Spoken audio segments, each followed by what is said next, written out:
So when someone gains the insight that you've offered us, and I'm sure there's much, much more,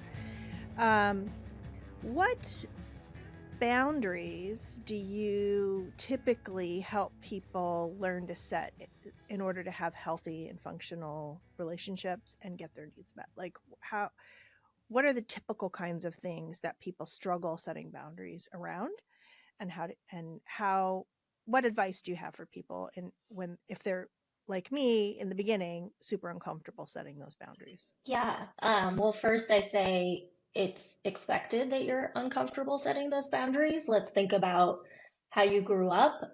Whatever it looked like, it obviously was not modeled for you. So of course it's uncomfortable. It's just normalizing that discomfort, right? Um, and I usually start with people with let's practice just saying no. Just saying no to things you don't want to do. And it can be small things, right? Like I'm not it doesn't have to be huge things, but even just like, hey, do you want to have pizza for dinner? No, actually, I don't want to have pizza for dinner. Little things like that because it's it's hard, right? Like I can, speak for myself. I was a big people pleaser and I didn't even know it.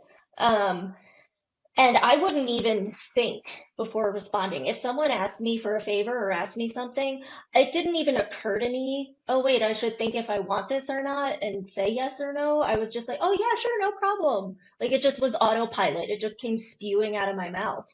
And then what happens is you don't feel great about it. You beat yourself up about it. You end up doing something you don't want to do because later on you're like, wait, how did I get here? Right?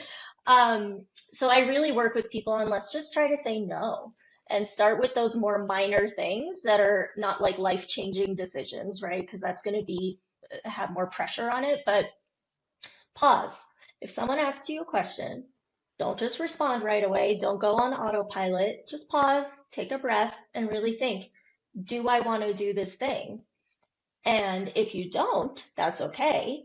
And you can say that. I love this. I don't know if you're familiar with the background of how this all started, this podcast. Mhm.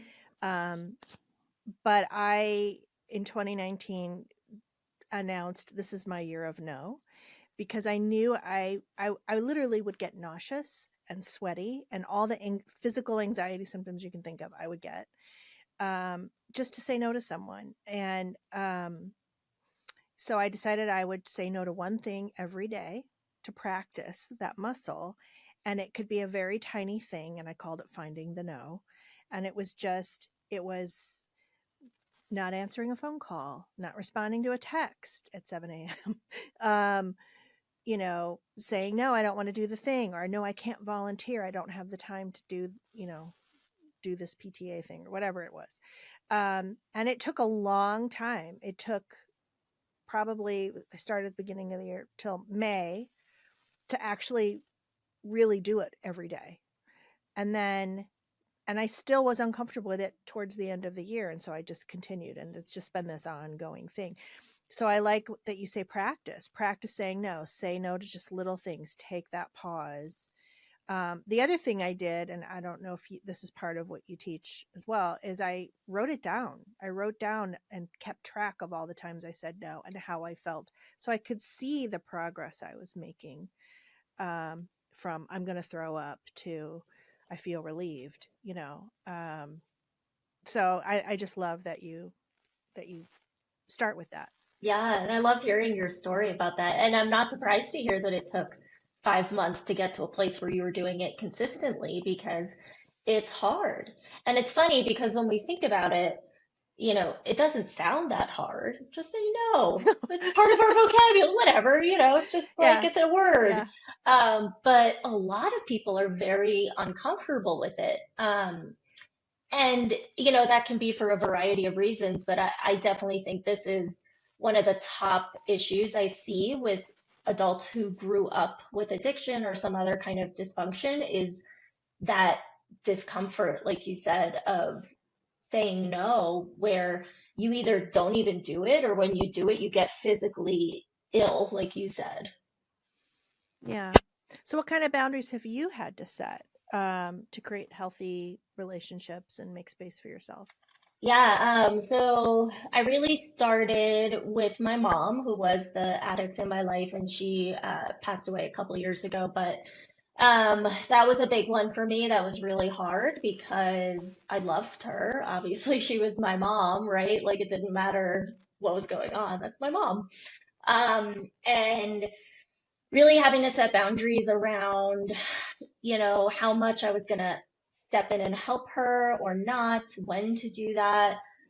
Because there's this really fine line when you love someone with a substance use disorder about not enabling, but still wanting to support. And so it took a lot of trial and error for sure. But that was a big thing I worked on. And then, once I started getting into a groove with that, I really looked at my dating relationships at the time and friendships and also at work.